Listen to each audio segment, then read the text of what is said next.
What is going on, tactical team? We are back with another gun review video, so let's get straight into it. Now we're going to first go ahead and check the firearm we'll be reviewing today. Make sure there's no type of ammunition down into the chamber. Okay, we're good. Boom, point in safe direction. Now, ladies and gentlemen, we have got the Glock 40 Gen 4 10mm auto, and this thing is quite the beast. It has a very heavy top slide right here. Has its original guide rod in it. I do want to replace it with a tungsten guide rod. It will make the firearm a little heavier, but this isn't too bad, honestly, when it comes to weight. I've carried it a lot just as an EDC, and it is a big, beefy handgun, but I have very big hands, so I have no problem, getting a good purchase on all the real estate that this beast has to offer. Now, this comes in 10mm, variant, of course, with this large slide. They do have a Glock variant that has a slightly larger slide. I forgot what Glock it is, but it's chambered in 9mm. So, if you want to go check that out. Now, this Glock 10mm is amazing, I gotta say. Now, this is their MOS model, which means modular optical system. So as you can see right around here, we got somewhere to screw optics. Now, this Glock specifically does come with a few things, and I will mention them. It comes with a Glock tool. It also comes with 3 magazines. You got higher capacity for the 10mm. So you got 15 rounds altogether of 10mm ammo, and you get 3 of these. So you have quite the everyday carry, quite a bit of ammunition. Each one of these magazines, like I said, house 15 rounds. Plus, if you're carrying loaded, which I do, you have 16 rounds on you. I carry various different types, anything from 180 grains FMJs to, Hornady rounds that are plus P. 220 grain, I believe, is what they are. We'll check those out. Yeah, there they are. And those are, the 220 grain. So, these are plus P. It eats every type of ammunition. Do I have anything different in this one? Nope. They're just the 180 grain FMJs. But you can see that's a lot of 10mm power, ladies and gentlemen, that you get with this Glock. Now, you also get 2 beaver tails, which I don't need because, to me, this gun doesn't have much recoil. The slide kind of makes up for it, So, when it's that ejector port and everything, the slide actions back, it's just not really a lot of recoil, and it's not a hard gun to keep control of. Like I said, I have bigger hands, so I can get a better purchase on this real estate that this beast has to offer. But it's just perfect for me. A lot of the EDC guns I find, and some people will be like, why are you carrying that big handgun around, as an everyday carry? And it's just like every other handgun's very small and compact, and I carry bigger handguns. I'm just one of those type of people. If you like to carry a micro 9 or a micro 45 or maybe a Deagle, a mini Deagle, Desert Eagle, that's cool. I'm into the bigger handguns and bigger calibers, and this is just what I chose. I think it's awesome. I've already got over 500 rounds through this beast. Looking at going on at about 700 that I've written down, it says, actually. So I've went through 700 rounds with this Glock, kept it clean, never had any problems, no failure to feeds. It actions like a dream when oiled, as you can see. Again, boom, it takes literally nothing. 2 fingers, boom. So it's easier to action and use if you have bigger hands. I can say that.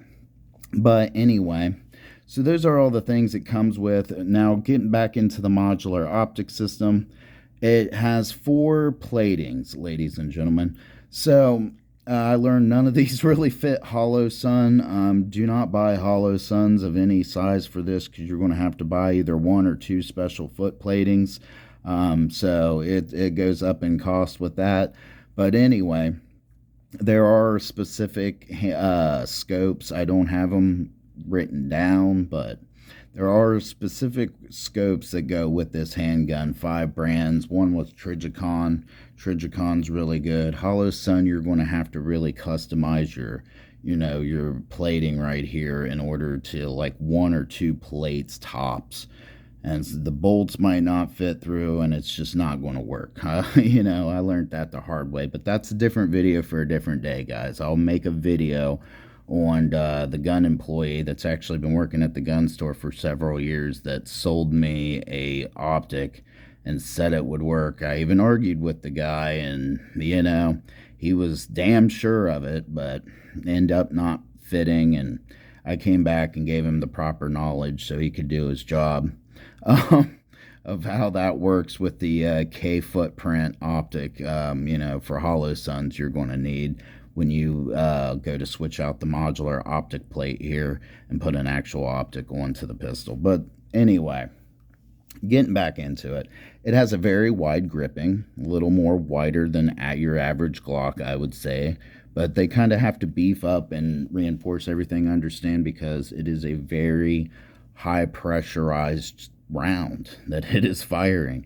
And it may go to the range and fire 200 rounds, and it's got to take all of that. So first thing, if you've ever held one of these, if you've ever used one of these, if you ever became efficient at the range with one of these, you'll notice that it's not hard to use.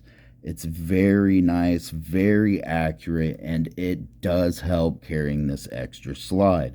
You're going to get extra terminal ballistics, extra velocity. It's going to go down range further. You're going to have a better accurate shot because you have, again, a long slide and barrel. Now, I'll take this down for you guys. It's quite easy. But before I want to do that, this is not stippling of any kind. This is Eagle Talon. I got the medium grip. It's really nice for the pistol. It's very comfortable. It fits like a leather couch in the palm, ladies and gentlemen. So I really like this more softer textured Talon, I gotta say. It's really nice. And if you get sweaty hands or fluid on your hands of any kind, it's nice to have one of these just so you can always keep grip of your pistol. Now, disassembly is relatively pretty easy. You just go like this, pull it back, pull these 2 tabs right here down, as you can see.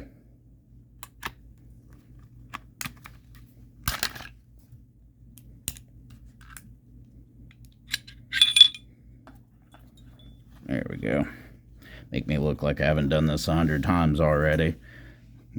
Camera angle's weird, ladies and gentlemen. But anyway, you got your giant slide. This thing is a beast, and it's quite heavy. And then you got your traditional, spring right here. I want to get a tungsten guide rod instead of just like the spring, thinner one that's plastic that comes with your traditional Glocks. Just want a tungsten guide rod. It'll definitely help, I feel, action back. Even though this pistol works like a dream already with the one that was, factory put into the Glock. So it's a really nice freaking guide rod, I gotta say. But the tungsten guide rod, I just feel would help, action back. It would help action the slide back and keep more stabilized follow-up shots. Because you ain't got all that wiggling going on with your guide rod, your plastic guide rod. But this is really good too. I haven't had a problem. I'm just saying that's personal opinion, but I digress. Anyway, this is a 6-inch barrel, ladies and gentlemen. This thing is huge. It's heavy as well. You can tell it's really well made. I do not have the one with the rifled barreling, where I can screw like a silencer or anything like that on it. So basically, it's just your standard Glock factory built barrel. It's really nice. I keep all this stuff well lubed and well clean. I know it looks like I haven't shot it, but I promise you I have. Same thing with the lower. I keep relatively clean in the fire pin. So there you go. It's your Glock 10 millimeter. It's really easy to assemble and disassemble. You just take your slide, put it in your barrel, pull it back, it'll lock in place. Then you take your guide rod, you push it in here, do that. Then you slide this on. You'll see these two grippy parts. That's where you want to put your slide in at, right here. Then you just action it back a few times. There you go, ladies and gentlemen. Sorry about the camera. It's a little goofy today, but that is the Glock 40. Now, my overall thoughts on this Glock is that I've shot in about 700 rounds through it, and it has been just an amazing Glock.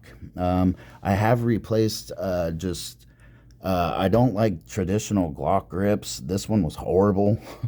I mean, it had very few patterns of gripping on it. So it's better to get one of these Talons. These things are like $25. Where I'm at, it's not bad. And like I've said, this has been on here for a year, and different kind of weather, from cold, rainy to really hot and dry. It's done really well. So shout out to Talon Grips. You guys are amazing. I gotta say, I would definitely buy more of your products. But I replaced the traditional plastic Glock plating just with metal ones. I believe anytime you can replace something steel that is plastic on a firearm, it definitely reinforces it, and this is very thick plating. I got it for all 3 magazines. Just changed the platings on them. But anyway, it just adds more weight to the gun. The back, I feel, balances it out.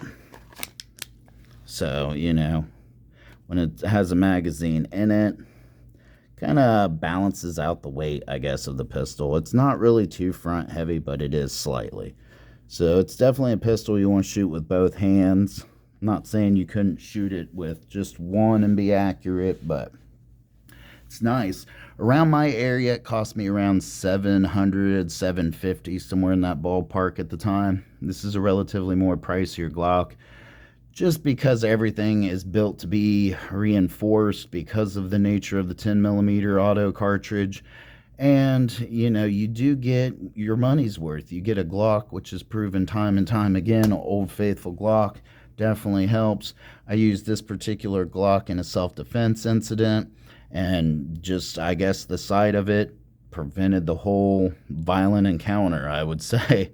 So I do hold this particular Glock near and dear to my heart. I do carry it almost each and every day. I know it's a little oversized, but I absolutely love it, and you cannot deny the just ultimate firepower you have with something like this. You get higher capacity magazines, 15 rounds. You get 3 of those. You get 2 beaver tails. So if you're a fan of the 1911s, I know it's striker fire pistol, hammer fire pistol is completely different, but hear me out. You have a reliable firearm, you know, and a nice gripping. It's just, it falls hand in hand, because I'm a big fan of 1911s. And, you know, this thing with a elongated beaver tail, which it comes with 2 sizes that you just snap right on here. They're very easy, and they even go over a gripping if you add it. I just don't have mine on it because I don't care to. I can really stabilize the pistol just with my hand while firing it. But that does help if you have problems with that. There's extended beaver tails that are 2 different sizes. You get 4 optic plates, like I said, 3 magazines. Overall, it's a great pistol. I mean, I've had no issues with it. Like I've said, I've fired multiple different brands, from cheap to expensive self-defense ammunition out of it. I've fired bear rounds out of it, and that's genuinely what I keep in it. Either that or plus P. So, and this can handle plus P ammunition. If you're wondering, it most certainly can. It eats everything, much like my 1911 has eaten everything. Speaking of that, guys, if you haven't seen the 1911 45 ACP customized video, or why you should own a Rock Island arm, 1911 45 ACP, go check that out. And I think that's going to cover it here for Glock. They did a really good job, ladies and gentlemen. It's got that traditional Cerakote finish. I mean, it's a Glock, and you just customize it. It's like the AR-15 of the gun world. You can just build and add pieces onto a Glock. And every day, Lenny McGill definitely has something that he's adding to the Glock. So there's many options to choose from. They do a tremendous job on their firearms, and they are reliable for self-defense situations in life where you need to save your life. So I can even concur to that with my past experience. So if you're thinking about buying a Glock, you don't mind a Glock that's more bigger, and you want more firepower, closer to maybe something a revolver may have to offer, like a 357 Magnum, because in essence a 10 millimeter is comparable to a 357 Magnum. So, but you don't want to carry around just a 6-round revolver. You want a capacity magazine. There you go. They're great. I gotta say, I know a lot of people like the 9mm Glock. I've seen a lot of people carry 38 auto Glocks, 45 ACP Glocks, which I hope to get here soon. I definitely want one of those. I do like Glock. It's a reliable tool. It ain't the most prettiest gun, no, but you can go and get nice camo finishes on your slides, or, you can really send them in to Glock with Lenny McGill. Go check his channel out here on YouTube if you really like Glocks and you're into customizing it. There's also should be gun shops and places that do that type of Cerakoting treatments and different paint jobs and customizations that you may want to add to your firearm. But I think I've covered it all here. I know a lot of people's done videos on this particular handgun. I just wanted to show you mine because it is a beast. I absolutely love it. Did a few little things to it here and there. Different mag plating and just some Talon grip on it. Nothing too special. Eventually probably going to get an optic on it and a light or a laser underneath. One of the two. But that'll be on a different video, guys. Thanks for joining me on another gun review tactical team. And I'll see you guys next time. Stay safe.